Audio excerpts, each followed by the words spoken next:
3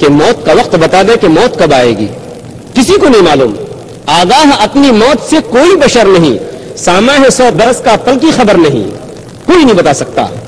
جس طریقے سے موت یقینی ہے اور جس طریقے سے یہ بات یقینی ہے کہ موت کا کوئی وقت فکس نہیں ہے، کوئی وقت متعین نہیں ہے، میں آپ کو دعوت دیتا ہوں اس بات پر کہ آپ غور کیجئے.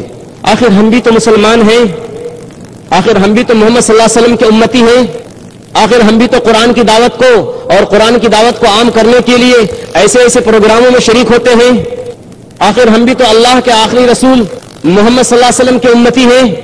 آپ سوچئے کہ جتنا موت کا وقت غیر یقینی ہے، فکس نہیں ہے، اتنے ہی ہم اور آپ اس موت سے غافل ہیں، بے خبر ہیں، اس کے بارے میں کوئی فکر نہیں کرتے. اللہ فرماتا ہے سورہ انبیاء سورہ نمبر 21 آیت نمبر 1 اقترب للناس حسابهم وهم في غفلة معرضون. لوگوں کے حساب کا وقت قریب آ چکا ہے لیکن وہ بے خبری میں منہ پھیرے ہوئے ہیں. سنجیدگی سے سوچئے، صبح سویرے بستر پر اٹھنے کے بعد سے لے کر رات کو سونے کے لیے بستر پر جانے کے وقت تک کیا کیا خیالات آتے ہیں، تجارت کے، بزنس کے، دھندے کے، کاروبار کے، ملازمت کے، نوکری کے، بال بچوں کے اور دنیا کمانے کے. لیکن کتنی مرتبہ ہم یہ سوچتے ہیں کہ موت ہمارے سر پہ آ کھڑی ہے، موت ہمارا انتظار کر رہی ہے، موت ہمارا پیچھا کر رہی ہے. آپ کے اغل بغل میں، آپ کے پڑوس میں، آپ کے دوست، آپ کے بھائی، آپ کے رشتہ دار، ان کی جانیں جاتی ہیں، وہ موت کا مزہ چکھتے ہیں اور آپ ان کو کندھا دے کر قبرستان لے کر جاتے ہیں. لیکن تو بھی کتنی مرتبہ آپ یہ سوچتے ہیں کہ مجھے بھی ایک دن اپنے دوست کی طرح، اپنے بھائی کی طرح، اپنے رشتہ دار کی طرح موت کے گھاٹ اترنا ہے، اللہ کے سامنے حاضر ہونا ہے. موت کا پیغام ہم میں سے ہر ایک کے لیے یہ ہے، یا صاحبی لا تغترر بتنعم، اے میرے دوست دنیا کی نعمتوں سے، عیش و آرام کی چیزوں سے دھوکے میں مت پڑنا، فریب میں مبتلا مت ہو جانا. یاد رکھو عمر ختم ہو رہی ہے اور ختم ہونے والی ہے اور یہ ساری نعمتیں تم سے چھن جانے والی ہیں. فَإِذَا حَمَلْتَ إِلَى الْقُبُورِ جَنَازَةً، اور جب تم اپنے کاندھے میں کسی جنازے کو لے کر جاؤ قبرستان کی طرف، فَعْلَمْ بِأَنَّكَ بَعْدَهَا مَحْمُولُ، تو یہ بات بھی تو سوچو ایک دن تم بھی کسی کے کندھے پر رکھ کر اسی طریقے سے قبرستان لے کے جاؤ گے.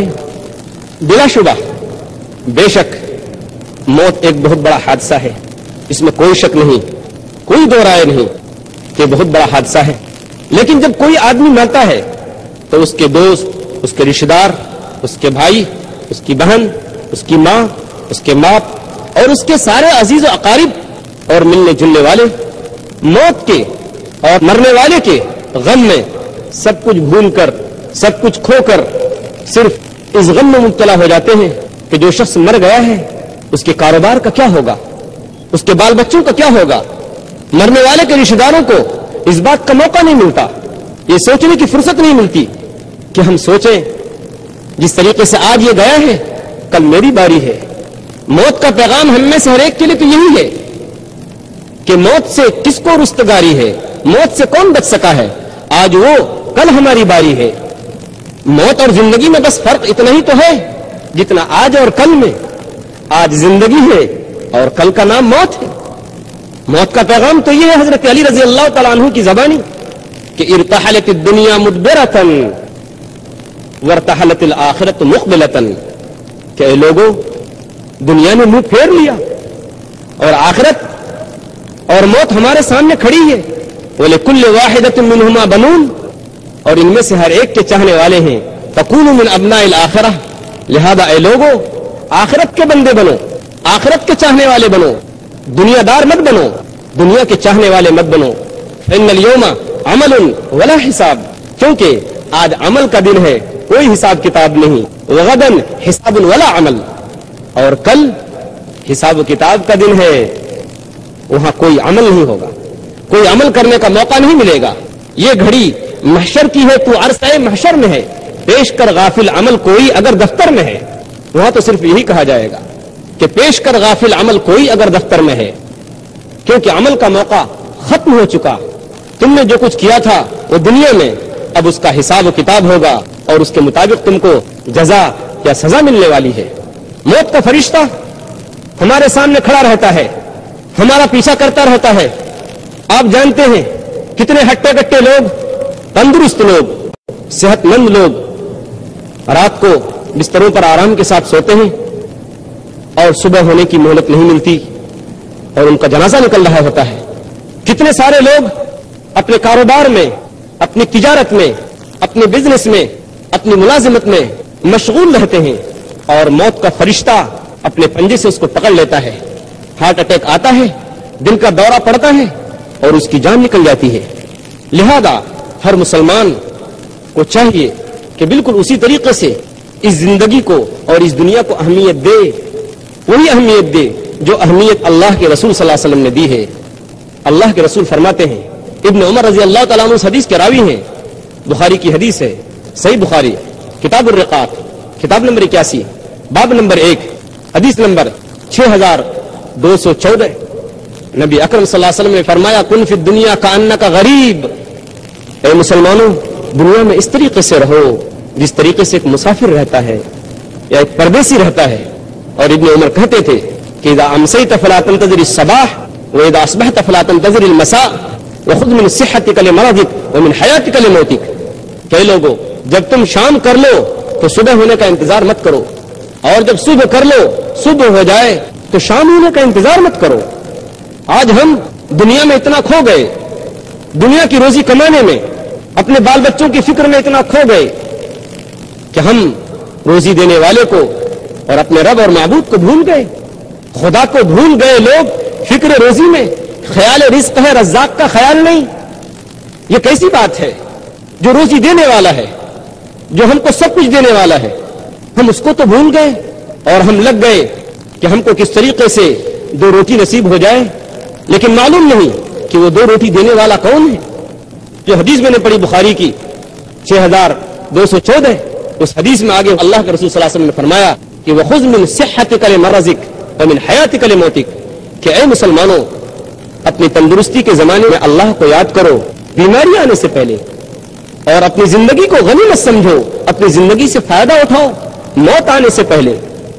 ایک اور دوسری حدیث صحیح بخاری کتاب الرقاق کتاب نمبر 81 حدیث نمبر 6212، اس میں اللہ کے رسول صلی اللہ علیہ وسلم نے فرمایا کہ نعمتان مغبون فیہما کثیر من الناس الصحت والفراغ. کہ 2 نعمتیں انسانوں کو ایسی ملی ہوئی ہیں، 2 نعمتیں ایسی ملی ہوئی ہیں کہ ان 2 نعمتوں کے بارے میں انسان اکثر و بیشتر دھوکہ کھا جاتا ہے، غلطی کر بیٹھتا ہے. ایک تو ہے تندرستی کی نعمت اور ایک ہے فراغت کی نعمت، یعنی جب اس کے پاس ٹائم بچا رہے، وقت بچا رہے. اللہم صلی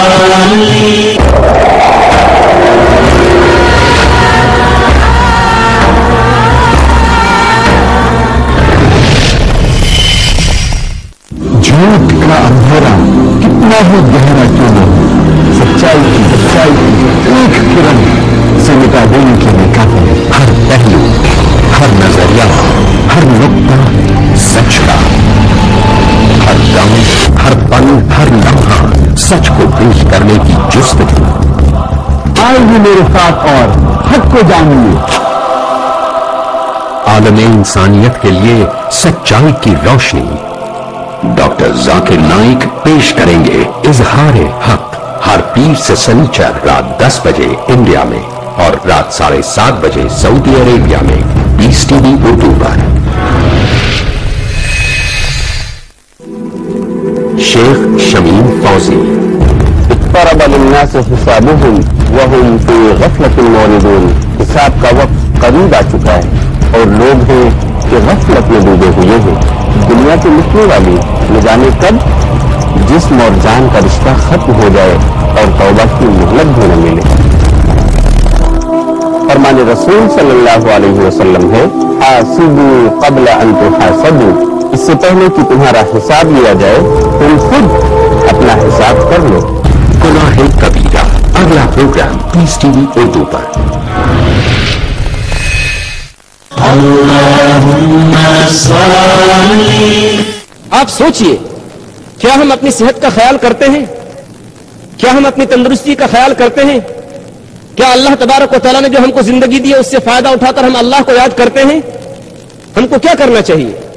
اللہ کے رسول نے فرمایا، مستدرک حاکم کتاب الرقاق کتاب نمبر 44 حدیث نمبر 7846، اس میں اللہ کے رسول صلی اللہ علیہ وسلم نے ایک آدمی کو نصیحت کرتے ہوئے فرمایا، اغتنم خمسا قبل خمس، کہ اے مسلمان دیکھ، 5 چیزوں سے پہلے غنیمت سمجھو، 5 چیزوں سے فائدہ اٹھا لو، 5 چیزیں آنے سے پہلے. شبابک قبل حرمک، جوانی سے فائدہ اٹھا لو، اس جوانی کو اللہ کی عبادت میں صرف کرو. کر جوانی میں عبادت کاہلی اچھی نہیں، جب بڑھاپا آ گیا کچھ بات بن پڑتی نہیں. جوانی کو اللہ کی عبادت میں گزارو. تم کو معلوم نہیں اے نوجوانوں کہ اللہ کے رسول صلی اللہ علیہ وسلم کا صاف فرمان ہے کہ قیامت کے دن 7 قسم کے لوگ اللہ کے عرش کے سائے میں ہوں گے، اور اس دن اللہ کے عرش کے سائے کے علاوہ کوئی سایہ نہیں ہوگا.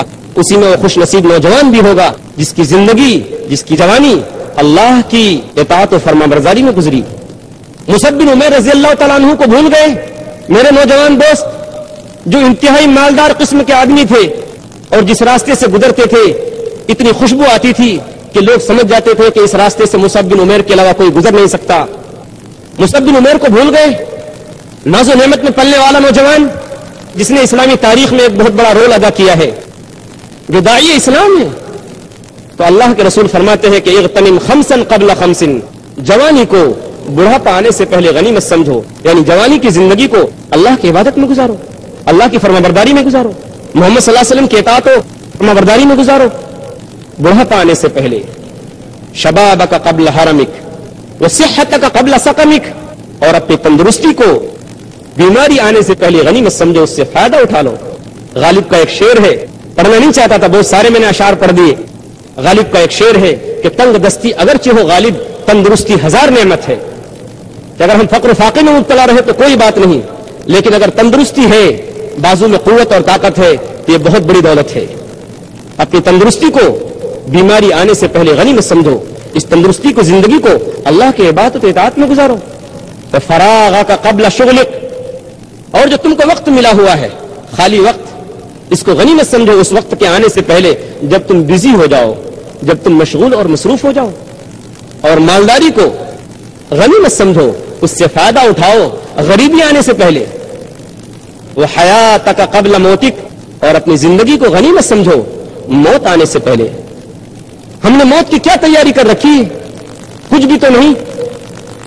جبکہ موت کو یاد کرنا مستحب ہے، پسندیدہ ہے. اللہ کے رسول صلی اللہ علیہ وسلم کیا فرماتے ہیں؟ سنن ترمذی کتاب الزہد کتاب نمبر 34 حدیث نمبر 2307، اللہ کے رسول فرماتے ہیں کہ اکثروا ذکر حازم اللذات یعنی الموت، کہ لوگوں لذتوں کو مٹانے والی، لذتوں کو ختم کرنے والی چیز موت کو زیادہ سے زیادہ یاد کرو. اسی لیے اللہ کے رسول صلی اللہ علیہ وسلم نے فرمایا، عقل مند وہ ہے، سمجھ بوجھ والا وہ شخص ہے جو زیادہ سے زیادہ موت کو یاد کرے. عبداللہ بن عمر رضی اللہ تعالیٰ عنہ ایک صحابی ہیں، وہ کہتے ہیں کہ اللہ کے رسول صلی اللہ علیہ وسلم کے پاس ایک شخص آیا، اس نے آپ صلی اللہ علیہ وسلم کو سلام کیا اور اس نے پوچھا، اے اللہ کے رسول صلی اللہ علیہ وسلم، ای المؤمنین افضل، آپ یہ بتائیے کہ مسلمانوں میں سب سے اچھا، سب سے بہتر، سب سے افضل مسلمان کون ہے؟ آپ صلی اللہ علیہ وسلم نے فرمایا، احسنہم خلقا، کہ جس کے اخلاق اچھے ہوں، جس کا کیریکٹر اچھا ہو، جس کی عادتیں اچھی ہوں، جو بہت بہترین خوبیوں کا مالک ہو. صحابی نے سوال کیا، اے اللہ کے رسول صلی اللہ علیہ وسلم، ای المؤمنین اقیس، اے اللہ کے رسول صلی اللہ علیہ وسلم، سب سے عقل مند مومن کون ہے؟ آج عقل مند آدمی اس کو سمجھا جاتا ہے جو دوسروں کو بیوقوف بنا کر اس کے پیسے کو اینٹھ لے، یا اس کی زمین ہڑپ کر لے، یا اس کو بیوقوف بنائے. اللہ کے رسول صلی اللہ علیہ وسلم نے فرمایا، میری امت میں عقل مند آدمی وہ ہے کہ اکثرہم للموت ذکرا واحسنہم لما بعدہ استعدادا، جو زیادہ سے زیادہ موت کو یاد کرے اور موت کے بعد آنے والے وقت کی تیاری کرے، وہ ہماری امت میں سب سے زیادہ بہتر، سب سے اچھا، سب سے عقل مند، سب سے دانا، سب سے سمجھ بوجھ رکھنے والا ہے. موت آئے گی، چاہے آدمی کتنا اپنے آپ کو بچائے، اللہ نے صاف صاف فرما دیا ہے سورہ جمعہ سورہ نمبر 62 آیت نمبر 8 کے اندر، قل ان الموت الذی تفرون منہ فانہ ملاقیکم، کہ آپ کہہ دیجئے کہ بے شک جس موت سے تم بھاگتے ہو، اپنے آپ کو بچاتے ہو، وہ موت تم کو آ کر رہے گی۔ سورہ نساء سورہ نمبر 4 آیت نمبر 78 کے اندر اللہ تبارک و تعالیٰ نے کھول کھول کر بیان کر دیا ہے، اینما تکونوا یدرککم الموت ولو کنتم فی بروج مشیدہ، کہ تم کہیں بھی چلے جاؤ، چاہے مضبوط قلعوں میں بند ہو جاؤ، لوہے کے صندوق میں بند ہو جاؤ، لوہے کے باکس میں بند ہو جاؤ، موت تم کو آ کر رہے گی۔ موت سے کسی کو چھٹکارا نہیں، ہر ایک کو موت کا گھونٹ پینا ہے، لیکن ہم آج اسی سے غافل ہیں۔ آج اگر ہم مسلمانوں سے کہتے ہیں کہ آخرت کے لیے تیاری کرو، نوجوانوں سے کہتے ہیں کہ آخرت کی تیاری کرو، موت کی تیاری کرو، وہ کہتے ہیں کہ عمل تو ہم بعد میں کریں گے، ابھی تو ہم جوان ہیں۔ اللہ کے رسول نے کیا فرمایا؟ صحیح بخاری حدیث نمبر 6420 کے اندر، میں جلدی جلدی خالی حوالے دے کر اپنی بات کو آگے بڑھاتا ہوں کہ لا یزال قلب الکبیر شابا فی سنتین فی حب الدنیا وطول الامل، کہ جتنا زیادہ آدمی بڑا ہوتا جاتا ہے، عمر زیادہ ہوتی جاتی ہے، اس کی خواہشیں، اس کی تمنائیں، اس کی آرزویں، اس کی چاہتیں بڑھتی جاتی ہیں۔ آدمی جتنا بوڑھا ہوتا جاتا ہے، اس کا دل جوان ہوتا جاتا ہے۔ کس چیز کے لیے؟ دو چیزوں کے لیے، ایک تو دنیا کی محبت اور لمبی لمبی آرزویں، لمبے لمبے منصوبے، بڑی بڑی پلاننگیں۔ کیا آپ کو اللہ کے رسول صلی اللہ علیہ وسلم کی وہ حدیث نہیں معلوم جس میں اللہ کے رسول نے فرمایا ہے لا تتخذوا الضیعہ فترغبوا فی الدنیا؟ سنن ترمذی کی روایت ہے کہ لوگوں جائیدادیں نہ بناؤ ورنہ تمہاری دلچسپی اسی میں بڑھ جائے گی اور تم آخرت کو بھول جاؤ گے، موت کو بھول جاؤ گے، موت کے بعد آنے والی زندگی کو بھول جاؤ گے۔ منع فرمایا اللہ کے رسول نے۔ اس کا مطلب یہ نہیں ہے کہ کاروبار کرنا، جائیداد اختیار کرنا، زمینیں خریدنا یہ ناجائز ہے، نہیں۔ مطلب یہ کہ اسی کو سب کچھ اپنا مقصد نہ بنا لو۔ اگر تم نے اس کو ہی اپنا مقصد بنا لیا تو اپنے اصل مقصد کو بھول جاؤ گے۔ یاد کیجئے عین اس وقت جب پورا ملک عرب محمد صلی اللہ علیہ وسلم کی مٹھی میں ہے اور خزانوں کے خزانے اونٹوں پر لدے ہوئے مدینہ طیبہ میں حاضر ہو رہے ہیں، آپ صلی اللہ علیہ وسلم کے گھر میں فاقے کی تیاری ہو رہی ہے۔ عین اس وقت جب پورا عرب آپ کے ایک اشارے کا انتظار کرتا ہے کہ محمد صلی اللہ علیہ وسلم جس چیز کا اشارہ کریں ہم اپنی جانوں کا نذرانہ پیش کریں گے، آپ صلی اللہ علیہ وسلم کے پاس حضرت عمر حاضر ہوتے ہیں۔ آپ صلی اللہ علیہ وسلم ایک ٹوٹی ہوئی چارپائی پر آرام فرما رہے ہوتے ہیں۔ آپ کے سر کے نیچے جو تکیہ ہے وہ کھجور کے پتوں کا ہے۔ آپ صلی اللہ علیہ وسلم ایک بستر پر لیٹے ہوئے ہیں، خالی بدن ہے۔ گھر کے ایک کونے میں ایک برتن کے اندر ایک مٹھی جو رکھا ہوا ہے، دوسری طرف ایک کونے میں ایک برتن میں تھوڑا سا پانی رکھا ہوا ہے۔ حضرت عمر رضی اللہ تعالیٰ عنہ جیسا آدمی یہ منظر دیکھتا ہے اور روتا ہے۔ اللہ کے رسول پوچھتے ہیں ما یبکیک، اے عمر رونے کی بات کیا ہے، تم روتے کیوں ہو؟ حضرت عمر فرماتے ہیں اے اللہ کے رسول ان قصرا و قیصر فیما ہما فی وانت رسول اللہ، اے اللہ کے رسول اس سے زیادہ رونے کا اور کون موقع ہو سکتا ہے کہ روم و ایران کے بادشاہ جو ظالم و جابر لوگ ہیں، جو اللہ کو نہیں مانتے، اللہ کی بندگی نہیں کرتے، جو فاسق و فاجر لوگ ہیں، وہ دنیا کے باغ و بہار کے مزے لوٹ رہے ہیں، ہر طرح کی راحتیں ان کو میسر ہیں، اور آپ اللہ کے آخری رسول ہو کر اس حالت میں ہیں۔ اللہ کے رسول نے کیا جواب دیا؟ یہ صحیح بخاری کی روایت ہے، کتاب التفسیر کتاب نمبر 66 حدیث نمبر 4913 کہ اما ترضى ان تكون لهم الدنيا ولنا الاخره، اے عمر کیا تم اس بات پر خوش نہیں ہو، کیا تم اس بات پر راضی نہیں ہو کہ روم و ایران کے بادشاہ دنیا کے باغ و بہار کے مزے لوٹیں اور آخرت میں اللہ ہم سے راضی ہو جائے، آخرت میں اللہ ہم سے خوش ہو جائے۔ آپ اس نبی امی کی امت ہے جنہوں نے دنیا سے اس طریقے سے بے تعلقی ظاہر کی۔ آپ کو نہیں معلوم وہ حدیث؟ سنن ابو داؤد کتاب الملاحم کتاب نمبر 36 حدیث نمبر 4297 نبی اکرم صلی اللہ علیہ وسلم نے فرمایا کہ یوشک الامم ان تداعى علیکم کما تداعى الاکلۃ الی قصعتها، کہ ایک زمانہ آئے گا کہ ساری قومیں، یہودی، کرسچن، نان مسلم، جتنے بھی لوگ ہیں، پوری دنیا کے لوگ وہ تمہارے خلاف ہو جائیں گے۔ جس طریقے سے کھانے پر بھوکے لوگوں کو بلایا جاتا ہے وہ تمہارے خلاف ویسے ہی پل پڑیں گے۔ فقال قائل ومن قلة نحن يومئذ، ایک صاحب نے کہا اے اللہ کے رسول صلی اللہ علیہ وسلم کیا اس وقت ہماری تعداد کم ہوگی، کہ ہم تعداد میں تھوڑے ہوں گے؟ اللہ کے رسول نے فرمایا نہیں، بل انتم کثیر، تمہاری تعداد بہت زیادہ ہوگی۔ 125